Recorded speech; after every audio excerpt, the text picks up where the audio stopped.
বিসমিল্লাহির রহমানির রহিম। আসসালামু আলাইকুম ভিউয়ার্স, আপনারা সবাই কেমন আছেন? আশা করি খুব ভালো আছেন। আলহামদুলিল্লাহ ভালো আছি।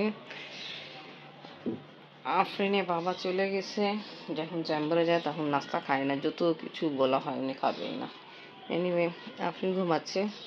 আজকে আফরিনদের স্কুল ছিল, বাট আফরিন স্কুল যায়নি। কী কারণ যায়নি বলি, আজকে স্কুলে ছিল পিটা উৎসব, তা ওখানে শুনছি অ্যাটেন্ডেন্স হবে না। আর আফরিন সব কিছুতে একটু যাইতে পছন্দ বেশি করে না। তা চিন্তা করছি থাক, ও না যাক, রেস্ট নে। আমি ওকে যাইতেও আমিও নিষেধ করছিলাম। আফরিন আম্মু ওঠো, চলো উঠে যাও, তাড়াতাড়ি নাস্তা খেতে হবে না, আর কত দেরি। ওঠো। এখন তো আলহামদুলিল্লাহ শীত কম আছে। আলহামদুলিল্লাহ কেন বলছে, কেন শীতকালে কিছু পানিতে কাজ করতে যাওয়া খুব ভয় লাগে। ভয় কি, যে আল্লাহ ঠান্ডা ঠান্ডা, তো এই কারণ।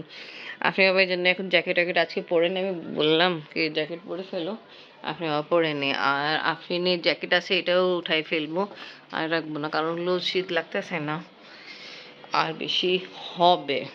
বাট এমনি শুনছি বৃষ্টি হবে, তা শীতও নামবে।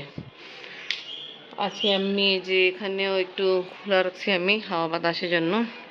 আর সোফা কভার আমি ধুইছিলাম, যে হঠাৎ করে চা পড়ছিল, তা চিন্তা করছি সবাই একবার ধুয়ে দেয়, পরে লাগাই দিব। কালকে রান্না করছিলাম, ওটা তো শেষ হয়ে গেছে।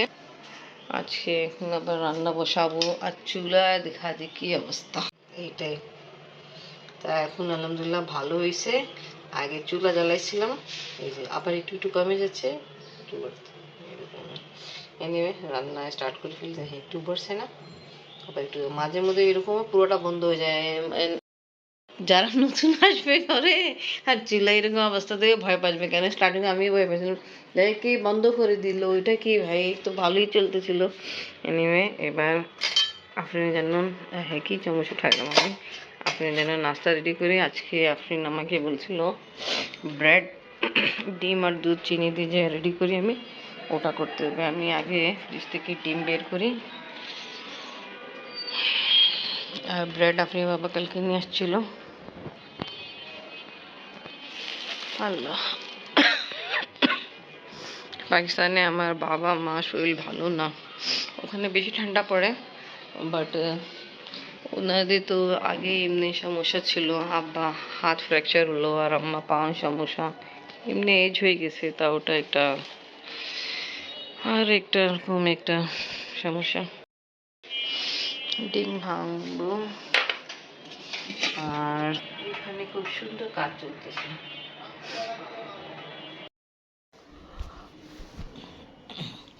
আফরিন ফ্রেশ হতে গেল, আমি ওর জন্য নাস্তা রেডি করতেছি। আর আমার একটা চিন্তা লাগতেছে, আমাদের চুলা গ্যাসে যে অবস্থা আছে, যাই না কম সময় আরও স্লো হয়ে যায়, তার তো রেডি হবে নাস্তা কি হবে না, তাই জন্য তাড়াতাড়ি আমি আফরিনের জন্য নাস্তা রেডি করে ফেলি। আর সবাই আফরিনের জন্য দোয়া করবেন। আফরিনে একটু পাটা যে খেলছিল স্কুলে, তাও পাও একটু ব্যথা আছে, তো এটাই।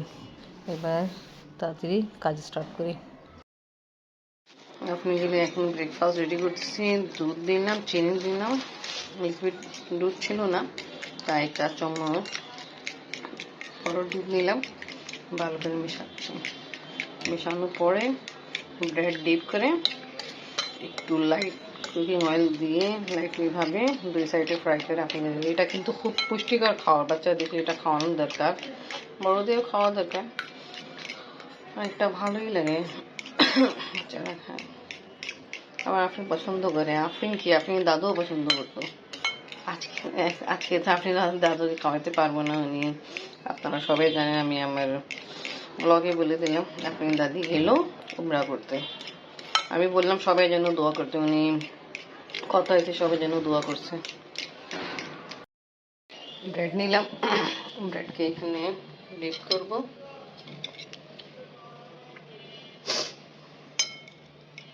দুই সাইডে ভালো করে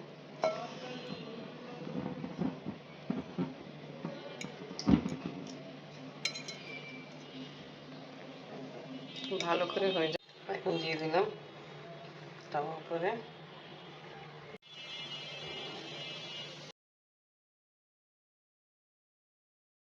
নামু আবার এই চকলেট খাচ্ছ? হ্যাঁ তো মজা না, তবে তারপরেও খাচ্ছি। কি করা যাবে। চলো তোমাকে নেক্সট টাইম, বেশি সব থেকে বেশি মজা ডেয়ারি মিল্ক চকলেটই, আরও আছে বাট ডেয়ারি মিল্ক চকলেটই ভালো। আমার ফেরার রসে আরো বেশি ভালো লাগে। আচ্ছা, খেজুর আর আবেদন পানি তো আমি খাইছিলাম, আমি রোজা রাখছিলাম তো, বাট আর কিছু জিনিস দেখিও নাই। আর আপনি বাবা যেন খাইতেও পারেনি। ওয়াও, ব্যাগ কত সুন্দর। আগে তোমার ব্যাগই দেখি, সুন্দর আছে ব্যাগটা। ভালো। ও এটা তোমার জান্নামাজ, দেখো তসবি, মাশাআল্লাহ ভালো। আপনি বাবার জন্য সুন্দর জানিমা আছে ছোট। তোমার জন্য, এটা তোমারই জন্য বলছিল, সুন্দর আছে জানিমাজে, কিন্তু কাপড় কোয়ালিটি খুব ভালো আর খেজুর খুব সুন্দর, আর অনেক সুন্দর কালার। খাও। আমি তো কিন্তু আমি খাইছি খেজুর আর আবেদন পানি। জানিমাজ দেখতে খুবই ভালো, মাশাআল্লাহ ভালো ভাই। সবাইকে থ্যাংক ইউ, অনেক সুন্দর তাবাররুক, অনেক সুন্দর আমাদেরকে গিফট করা হলো। আসলে দেখা হয়েছিল না, আজকে ওপেন করে দেখলাম, ভালো। আমি এখন তুমি এটা আমি নামাজ পড়বা, তো তোমার জন্যই আসছি জানো, ভালো না? আর দেখো তোমার ব্যাগ খুব ভালো। তারপর এটা দেখো ক্যামেল আর্ট করা আছে, এটা আমাদের কিন্তু সিন্ধে আছে না, যিনি পাকিস্তানে, তো ওখানে এরকম সুন্দর আর্ট করে করে ব্যাগ পাওয়া যায়, ভালো। এটা আফরিনকে গিফট পাইছে আফরিন। এবার তুমি এটা আমি কি টাকা রাখবা? ওকে, এসব জিনিস আবার এটা তোমার জন্য জানিমাজ বের করে রাখি, নামাজ পড়তে পারবা। এটা আফরিন বাবার জন্য টুপি, আর এটা আমার জন্য তসবি, ভালো। ঠিক আছে, উঠাই ফেলে এবার ভিতরে রেখে দাও, এই পলিথিনের ভিতরে রেখে দাও। এই লোশন ভালোই আছে, একটা আগেও ব্যবহার করছিলাম, খুব ভালো। আর একটা কথা আমি বলতে ভুলে গেছিলাম, আফরিনের দাদি আলহামদুলিল্লাহ উমরা করার জন্য মক্কা মুকাররমা পৌঁছায় গেছে, আর ওনার আলহামদুলিল্লাহ আফরিনের দাদি উমরাও করে ফেলছে। তা এটা আপনাদের সাথে শেয়ার করতেছি, আপনাদের সবাই জন্য। আমি জিজ্ঞেস করছিলাম, বলছে হ্যাঁ দোয়া করছি। বুঝছো আফরিন, দাদিরা উমরাও করে ফেলছে মাশাআল্লাহ, মক্কা মুকাররমাও পৌঁছায় গেছে, তা খুব ভালো লাগছে। ইনশাআল্লাহ আল্লাহ সে এটাই দোয়া আছে, আল্লাহ তাআলা আমাদেরকেও মক্কা মদিনা, আমাদের সবাইকে যারা যারা যায়নি সবাইকে জিয়ারত করার জন্য আল্লাহ তাআলা তৌফিক দান করুক, আমিন সুম্মা আমিন ইয়া রাব্বুল আলামিন। আফরিনের বাবা এখন পর্যন্ত আসেনি, আমাদের খাওয়া দাওয়া কমপ্লিট, চেম্বার থেকে আসেনি, রেস্ট নিচ্ছিলাম, আসেনি। তো ওকে ভিউয়ার্স, আজকে ব্লগ এখানে শেষ করি। আজকে ভিডিও ভালো লাগলে লাইক কমেন্ট শেয়ার করেন, আমাদের পাশে থাকেন, সুস্থ থাকেন। আল্লাহ হাফিজ। আমু বিদায় দাও। আল্লাহ হাফিজ, চলো ঘুমাই। ওকে।